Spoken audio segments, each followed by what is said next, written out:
Good morning students, कैसे हैं आप सब।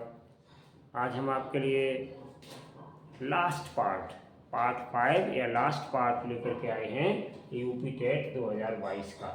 ठीक है ना। इसमें लास्ट सेट है ये आपका। इसमें भी आपके 6 क्वेश्चन हैं। क्वेश्चन नंबर 31 से लेकर के आज आपके इस लास्ट पार्ट 5 में 60 तक क्वेश्चन पूरे कंप्लीट हो जाएंगे।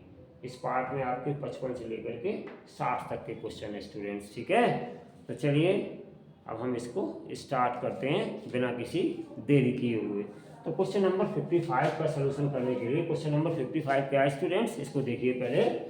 त्रिभुज एबीसी के मध्य बिंदु क्रम से डी ई एफ है, मध्य बिंदु मिड पॉइंट्स। ठीक है ना। ज्ञात कीजिए निम्न में से कौन सा कथन सत्य है। तो स्टूडेंट्स ध्यान दीजिए, वैसे तो हम इस क्वेश्चन को अगर डिटेल में करेंगे, मध्य बिंदु दिए गए हैं और इनके एरिया का रिलेशन निकालेंगे, डिटेल में करेंगे तो काफ़ी टाइम खर्च होगा। लेकिन ये क्वेश्चन ऐसा है कि आपने जब क्लास 10th में पढ़ा होगा मिड पॉइंट थ्योरम, उसके बेस पर तो आपने एक क्वेश्चन जरूर किया होगा। और जब हमने उसका फिगर यहाँ बना हुआ है तो आपके ध्यान में तुरंत आ जाएगा। फिगर भी इसका दिया है, लेकिन स्टूडेंट्स हमने फिगर इस साइड में बनाया है आपका। ठीक है, तो देखिए ये एक ए बी सी आपका त्रिभुज है, ए बी सी। ठीक है ना। और ये त्रिभुज जो आपका बना हुआ है इसमें आपके डी एफ ये मिड पॉइंट्स हैं। ठीक है ना स्टूडेंट, डी ई एफ ये मिड पॉइंट्स हैं। ये फिगर आपका दिया था, ये आपका फिगर क्वेश्चन पेपर में ही दिया है स्टूडेंट्स। ठीक है ना। लेकिन हमने इस साइड में क्वेश्चंस लिखते हैं तो इस फिगर को मैंने इस साइड में ले लिया, ज़्यादा जगह कवर करता। ठीक है ना। तो ये इस तरीके से ये फिगर आपको दिखाई दे रहा है। ए बी सी डी आपका एक ट्रायंगल है और इस इनकी जो साइड्स हैं ए बी बी सी सी ए, इनके सबके mid point D E F, इस तरह से ये इनके मिड पॉइंट दिए स्टूडेंट। ठीक है ना। ये हमने अपनी तरफ से लिख दिया है। ये पार्ट आपका ट्रायंगल ए एफ ई है, एक ट्रायंगल आपका एफ बी डी है, एक ट्रायंगल डी सी ई है और एक ट्रायंगल ये डी ई एफ। तो ये हमने A1 A2 A3 A4 ये इनके एरिया बता दिए, एरिया। तो उस समय में जब आपने इसको पढ़ा होगा क्वेश्चन को, तो जब हम इसको प्रूव करते हैं using of mid point theorem का यूज करके जब हम पढ़ते हैं तो आपने देखा होगा कि मिड पॉइंट्स जब इनको हम ज्वाइन करते हैं तो जो ट्रायंगल आपका ए बी सी है वो, और ये जो ट्रायंगल्स आपके 4 बन रहे हैं, ये सब इक्वल होते हैं एरिया में। मतलब ये है, इतना आपको कॉन्सेप्ट याद रखना पड़ेगा। A1 बराबर A2 बराबर A3 बराबर A4, ये सब एरिया में इक्वल होते हैं। ठीक है ना स्टूडेंट्स, ये आपके क्लास 10th का क्वेश्चन है मिड पॉइंट थ्योरम का। ठीक है ना स्टूडेंट्स। तो यहाँ पर ये सारे एरिया में इक्वल होते हैं। तो देखिए ये एरिया में इक्वल तो होते हैं, लेकिन ये 4 ट्रायंगल बने हुए हैं। ठीक है ना स्टूडेंट्स। तो ये ट्रायंगल एबीसी का एरिया और इस ट्रायंगल डीईएफ के एरिया में क्या रिलेशन हो जाएगा, ये रिलेशन यहाँ पर दिए गए हैं ऑप्शन में। 4 रिलेशन आपके दिए गए हैं। ठीक है ना स्टूडेंट। तो इन चारों रिलेशन में और ये एरिया में चूंकि इक्वल होते हैं तो इसका मतलब क्या होगा, 4 गुना 4 इंटू एरिया ऑफ, ये क्या है, triangle DEF, triangle sorry A B C नहीं डीईएफ, हाँ ठीक है, ट्रायंगल डीईएफ, समझ गए, डीईएफ। ठीक है ना। और क्या त्रिभुज डीईएफ का क्षेत्रफल ऐसे लिख सकते हो शॉर्ट में, एरिया भी शॉर्ट में लिख देंगे। तो ये बराबर किसके हो जाएगा, एरिया ऑफ ट्रायंगल एबीसी की, एरिया ऑफ ट्रायंगल एबीसी या ट्रायंगल एबीसी का क्षेत्रफल, ऐसे हम इसको लिख सकते हैं। जब 4 का मल्टीप्लाई हम इस ट्रायंगल वाले एरिया में करेंगे तो इसका मतलब क्या हुआ स्टूडेंट्स, इन चारों का क्षेत्रफल यहाँ पे आ गया। ठीक है ना, सब बराबर है इसलिए। और ये पूरा एबीसी इन्हीं 4 ट्रायंगल के उससे बना हुआ है, तो यहाँ पे ट्रायंगल एबीसी का क्षेत्रफल लिख दिया। अब ये दोनों रिलेशन कैसे हो गए स्टूडेंट्स, दे आर इक्वल। ठीक है ना। तो यहाँ से हम निकालेंगे कि ट्रायंगल डीईएफ का क्षेत्रफल कितना हो जाएगा, ट्रायंगल डीईएफ का क्षेत्रफल कितना हो जाएगा। तो मेरा जवाब होगा स्टूडेंट्स 1/4 ऑफ इंटू त्रिभुज एबीसी या ट्रायंगल एबीसी के क्षेत्रफल के बराबर होगा स्टूडेंट्स। ठीक है ना। अब देख लीजिएगा ये 4 रिलेशन दिए हैं क्षेत्रफल के, तो इनमें कौन सा रिलेशन सही है। तो स्टूडेंट्स त्रिभुज डीईएफ का क्षेत्रफल डी ई एफ का क्षेत्रफल बराबर 1/4 क्रोज एबीसी का क्षेत्रफल। तो ये पहला ही वाला ऑप्शन करेक्ट ऑप्शन है स्टूडेंट, ठीक है। तो ये बड़ा क्वेश्चन उस समय का आपको याद रखना पड़ेगा, तो ये बड़ा ही वैसा क्वेश्चन था, तो याद दिलवाई हमने आपको पीछे जाकर के क्लास 10th की मिड पॉइंट थ्योरम या मध्यमान प्रमेय, उसकी हेल्प से आपने ये क्वेश्चन भी किया होगा बिल्कुल पेपर में। अभी जो यूपी टेट का हुआ था 2022 का, उसमें ये फिगर छपा हुआ था और इसमें रिलेशन केवल पूछा था कि क्या होगा, ये आपको प्रूव भी करना होता है क्लास 10th में, ठीक है ना स्टूडेंट। चलिए, तो ये था आपका क्वेश्चन, बहुत ही अच्छा क्वेश्चन था। बस यही है कि डीपली बच्चे पढ़ते हैं तो आंसर दे भी देते हैं, ऐसा नहीं है। चलिए, अब हम आते हैं नेक्स्ट क्वेश्चन 56 पर। तो क्वेश्चन नंबर 56 मेरा क्या है स्टूडेंट्स, क्वेश्चन नंबर 56 का सलूशन करेंगे। क्वेश्चन नंबर 56 है 378 multiply by 236 multiply by 459 multiply by 312 के गुणनफल में इकाई का अंक होगा। ये स्टूडेंट्स ऐसा क्वेश्चन है, यूपी टेट में ही नहीं, सी टेट में भी पूछ लिया जाता है इकाई के अंक वाले क्वेश्चन, एसएससी के एग्जाम में भी पूछ लिया जाता है, जीडी में भी आता है, और आपका जो एमटीएस होता है उसमें भी आता है। ये इकाई के अंक वाला क्वेश्चन कई तरीके का होता है स्टूडेंट्स। वैसे तो हम इकाई के अंक वाले वीडियो अलग से भी डालेंगे, शॉर्ट वीडियोस, उनमें आप देखिएगा, बहुत इंपॉर्टेंट क्वेश्चन है, ये आता ही रहता है।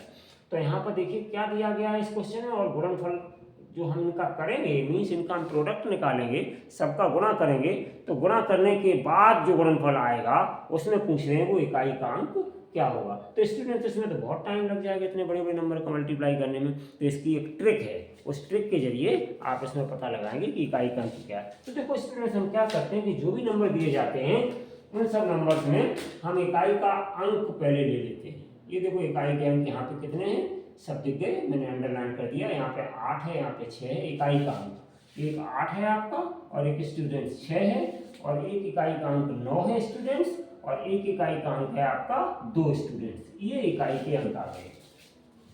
इकाई के अंक लेने के बाद स्टूडेंट्स हम इन सब का मल्टीप्लाई करते हैं। तो जब हम इन सब का मल्टीप्लाई करेंगे तो स्टूडेंट्स कितना आ जाएगा, मल्टीप्लाई करने के बाद 864 यानी 864 आ जाएगा, ठीक है ना।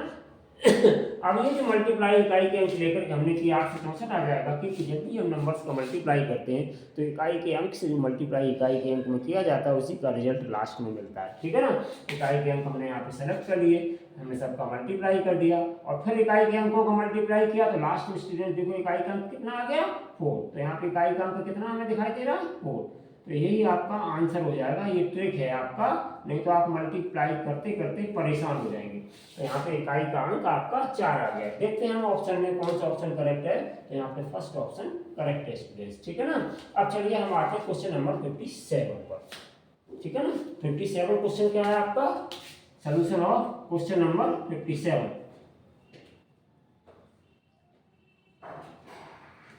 क्वेश्चन नंबर 57 में स्टूडेंट्स आपका 11th में भी है वैसे इसका रिलेशन। देखिए 3 आपने पढ़े होंगे, अगर मैथमेटिक्स आपने अच्छे से पढ़ा है, तो यदि किसी दिए गए आंकड़े का समांतर माध्य ए, समांतर माध्य आपको ए दिया गया है, समांतर माध्य हम जिसको कहते हैं अर्थमेटिक मीन, समांतर माध्य बराबर ए दिया गया है, ठीक है ना। और ज्यामितीय माध्य, ज्यामितीय माध्य कितना दिया गया है मुझे, ज्यामितीय माध्य, और ज्यामितीय माध्य हमारे पास है जिसको हम जी से डिनोट करते हैं। उसके बाद है हरात्मक माध्य, ठीक है ना, हार्मोनिक मीन, हरात्मक माध्य। तो हरात्मक माध्य 11th में आपको सब पढ़े होंगे। हरात्मक माध्य मुझे कितना दिया गया स्टूडेंट्स, एच। ये 3 सिंबल है ए जी एच, ठीक है ना।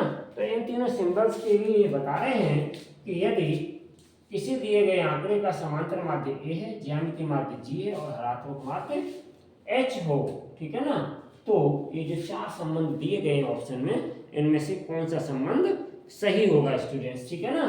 तो हम इसके लिए क्या देखते हैं कि इन सबके जो माध्य हैं इनका एक रिलेशन होता है, सबसे बड़ा ये होता है, उससे छोटा ये होता है, उससे छोटा ये होता है, ये इनका संबंध होता है स्टूडेंट्स, ठीक है। तो हम यहाँ पे चेक करेंगे, या तो ये आपस में ए और जी बराबर होंगे, या ए बड़ा होगा जी छोटा होगा, या जी और एच आपस में बराबर होंगे, या जी बड़ा होगा और एच छोटा होगा। इसका मतलब सबसे छोटा कौन सा है, एच है, ठीक है ना। तो यहाँ पे जो रिलेशन दिए गए उनको हम गौर से देखेंगे। पहले रिलेशन में दिया गया है ए लेस देन और इक्वल टू जी, तो ये इक्वल टू हो सकता है लेकिन ए जी से छोटा कभी नहीं होता है, ठीक है ना। तो ये गलत हो गया, ऑप्शन यहीं पे गलत हो गया। यहाँ पे दिया ए ग्रेटर देन और इक्वल टू जी, तो ए जी से बड़ा भी होता है या फिर ए एच के बराबर भी, एच के बराबर नहीं होता है, ए एच से तो बड़ा होता है लेकिन एच के बराबर नहीं, एच के ए के बराबर जी हो सकता है, इसलिए ये भी ऑप्शन गलत हो गया स्टूडेंट। और यहाँ पर हम देखते हैं ए ग्रेटर देन इक्वल्स टू जी, तो यहाँ पर ये रिलेशन तो सही है, ठीक है ना। और इधर देखते हैं तो ये ग्रेटर, ये आपका ये थर्ड ऑप्शन करेक्ट ऑप्शन है कि बराबर हो सकते हैं ए और जी, या फिर ए हमेशा बड़ा होगा जी से, ऐसे जी और एच बराबर हो सकते हैं, या फिर जी हमेशा बड़ा होगा एच से। तो ये रिलेशन आपका एकदम परफेक्ट है, और ये रिलेशन तो बिल्कुल ही रॉन्ग है, लेस देन लगे हुए हैं, ठीक है ना स्टूडेंट। तो इसलिए हमारा थर्ड ऑप्शन करेक्ट ऑप्शन हो गया स्टूडेंट, ठीक है ना। अब इसके बाद हम आते हैं क्वेश्चन नंबर 58 पर।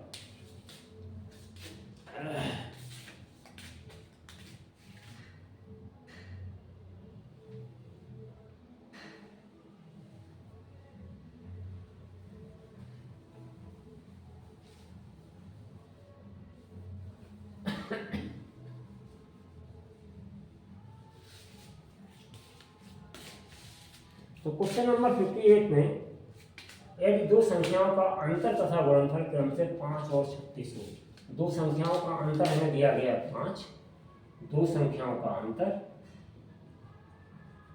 दो संख्याओं का अंतर हमें दिया गया है स्टूडेंट्स बराबर 5, ठीक है ना।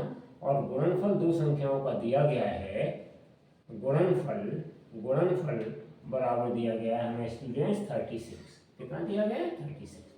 अब क्या करें, तो उनके व्युत्क्रमों का अंतर है, व्युत्क्रमों का, अगर मान लो कि एक संख्या, माना एक संख्या स्टूडेंट्स, हम एक संख्या अगर हम मान लें x है और दूसरी संख्या y है, दूसरी संख्या बराबर y है, तो अकॉर्डिंग टू क्वेश्चन ATQ का मतलब प्रश्नानुसार या अकॉर्डिंग टू क्वेश्चन, तो यहाँ पे हम क्या करेंगे अकॉर्डिंग टू क्वेश्चन, जो हमें पहला वाला दिया गया है उसमें क्या दिया गया, दो संख्याओं का अंतर 5 है, तो हमने दो संख्या, एक संख्या हमने x मान ली, दूसरी y मान ली, तो according question x minus y कितना हो जाएगा स्टूडेंट्स, 5 हो जाएगा, इसको हमने नंबर 1 डाल दिया। अब उसके बाद कहते हैं इनका गुणनफल 36 है, तो जब गुणनफल इनका 36 है स्टूडेंट्स, तो हम x और y का गुणा कर देंगे और बराबर 36 लिख देंगे, ये मेरा दूसरा इक्वेशन हो गया स्टूडेंट। अब हम क्या करेंगे, इन दोनों इक्वेशंस को सॉल्व करेंगे, ठीक है ना। और सॉल्व करके हम पहले तो x और y पता करेंगे कितना, रेसिप्रोकल की बात हम स्टूडेंट्स बाद में करेंगे, व्युत्क्रम की, ठीक है ना। तो देखो इससे हम अगर y की वैल्यू निकालें, y2 स्टूडेंट्स समीकरण 2 से अगर y की वैल्यू निकालें तो 36/x हो जाएगा, ये इक्वेशन नंबर 3 आ गया। तो इक्वेशन 3 से y की वैल्यू हम यहाँ रख दें एक में, इसको हम कहते हैं स्टूडेंट्स प्रतिस्थापन विधि, ठीक है ना।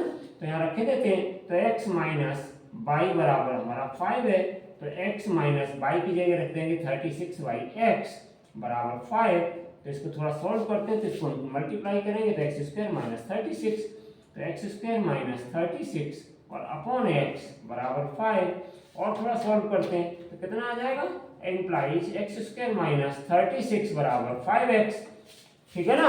अब हम इसके स्टूडेंट्स फैक्टर करेंगे, तो फैक्टर करने पर हमें क्या मिलेगा, तो देखो थोड़ा सा और इसको हम कर लेते हैं, तो इम्प्लाइज x² माइनस 5x और माइनस 36 बराबर 0 मिल गया हमें। तो थोड़ा इसके फैक्टर करते हैं, तो x² माइनस 9 4 जा 36 और 9 में से 4 यहाँ नेगेटिव साइन है, तो 9 माइनस 4 कर दीजिएगा, आ गया आपका मिडिल टर्म, ब्रेक कर दिया हमने मिडिल टर्म को, फैक्टर तो किए होंगे, और x माइनस 36 इक्वल्स टू 0।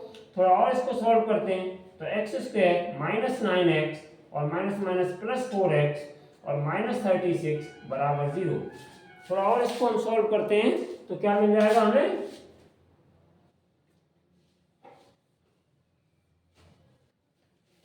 तो हमें मिल जाएगा x, इसमें कॉमन आ गया तो x कॉमन ले लीजिएगा, तो कितना आ जाएगा x माइनस 9 और यहाँ कितना आ जाएगा प्लस 4 कॉमन ले लीजिएगा, तो x माइनस 9 और ये बराबर आ गया 0। तो इसका मतलब क्या है, x माइनस 9 बाहर कर लीजिएगा, ये बाहर आ जाएगा, तो अंदर कितना बचेगा x प्लस 4 इक्वल्स टू 0। तो दिस इंप्लाइज x माइनस 9 बराबर 0, तो x बराबर 9 हो गया, एंड x प्लस 4 बराबर 0, तो x माइनस 4 हो गया, ये वैल्यू आपकी रिजेक्ट हो गई, ठीक है।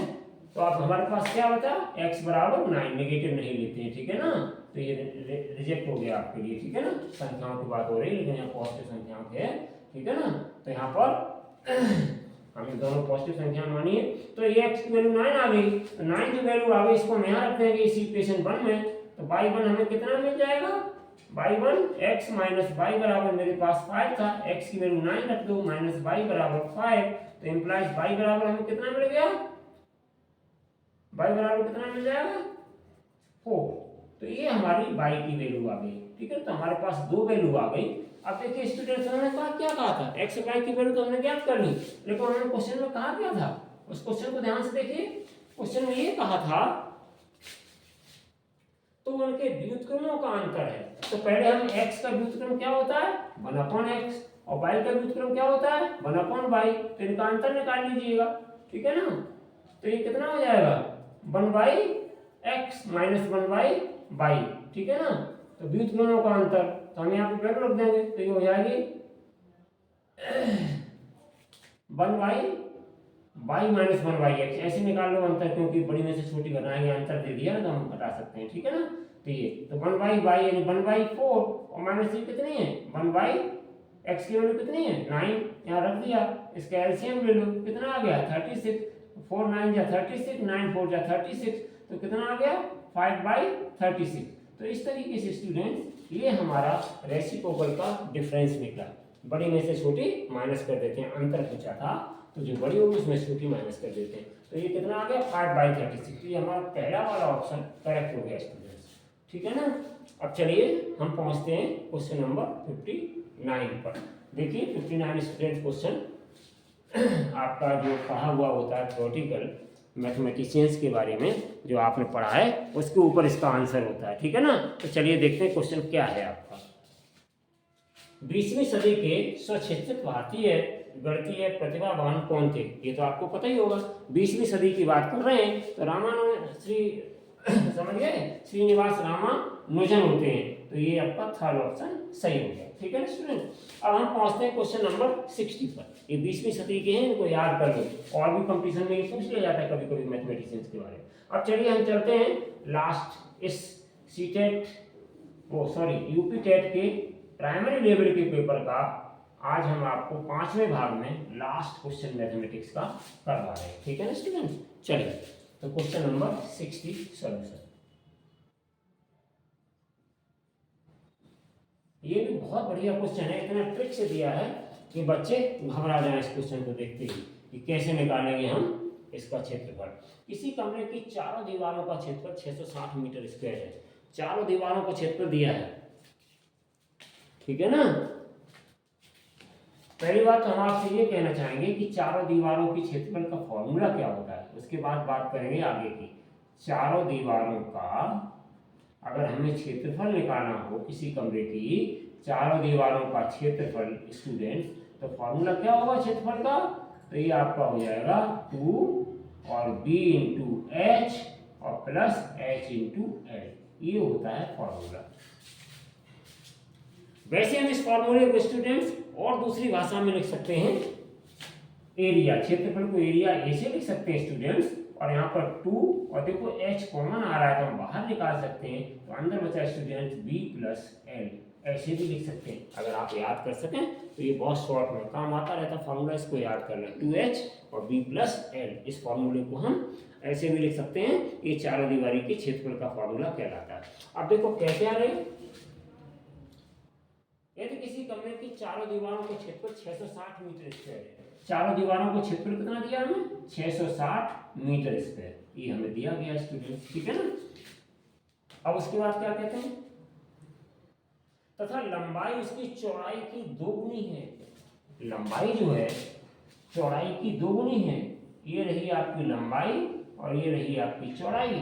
तो अगर हम स्टूडेंट्स ये कमरे की जो दीवारें हैं उसकी लंबाई जो है वो चौड़ाई की दोगुनी है, ये आपकी चौड़ाई है, ये मान लो b है, तो लंबाई कितनी हो जाएगी, ये लंबाई वैसे तो l हो जाती है लेकिन चौड़ाई की दोगुनी है तो ये 2b हो जाएगी स्टूडेंट्स। कितनी हो जाएगी 2b, तो l की जगह हम 2b रख सकते हैं स्टूडेंट, ठीक है। ये इसमें जो रिलेशन दिया गया है लंबाई चौड़ाई की दोगुनी है, ठीक है ना। यदि कमरे की ऊंचाई 11 मीटर है, ये जो कमरा होता है ना, तो कमरे की ऊंचाई और दी गई है, ऐसे करके कमरे की ऊंचाई आ जाती है इस तरीके से। ये ऊंचाई दी गई कमरे की, ये h बराबर 11 मीटर दिया गया है। h बराबर हमें कितना दिया गया स्टूडेंट्स? 11 मीटर। h बराबर 11 मीटर दिया गया है, ठीक है ना। अब यहाँ पे हम क्या करेंगे कि जहाँ पर l लिखा हुआ है इसकी जगह हम 2b लिख देंगे, तो ये क्वेश्चन बहुत आसान हो जाएगा, क्योंकि इनमें संबंध दे दिया है कि अगर इसकी चौड़ाई b है तो ये चौड़ाई की 2 गुनी इसकी लंबाई है 2b, तो हमें बहुत आसान क्वेश्चन लग जाएगा।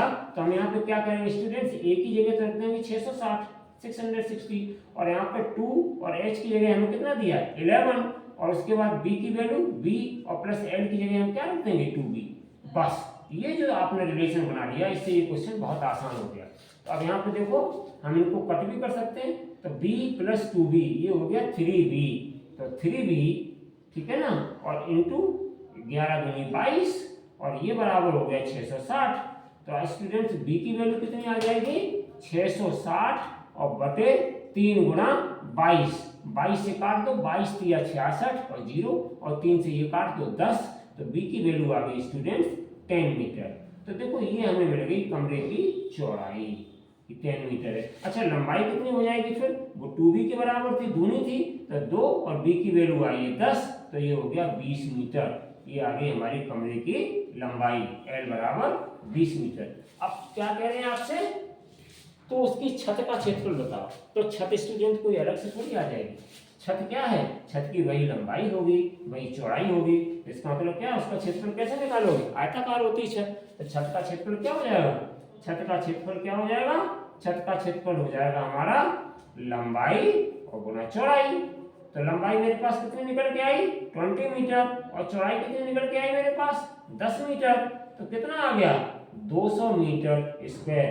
तो ये आपका आ गया फाइनल आंसर। देखते हैं कौन सा ऑप्शन करेक्ट है मेरा, तो पहला ही ऑप्शन करेक्ट है स्टूडेंट्स, ठीक है ना, first option is the correct option. तो इस तरह से आज हमने यूपी टेट का प्राइमरी वाला भाग खत्म किया स्टूडेंट्स। आपको वीडियो अच्छा लगा हो, वीडियो को लाइक शेयर सब्सक्राइब करें, ठीक है ना। बहुत मुश्किल से बड़े समय खर्च करके स्पेंड करके वीडियो बनाने के बाद आप तक पहुंचाते हैं। आपसे निवेदन है, अनुरोध है कि आप हमारे वीडियो को ज़्यादा से ज़्यादा शेयर करें और साथ में लाइक सब्सक्राइब भी करें। Thank you for watching this video.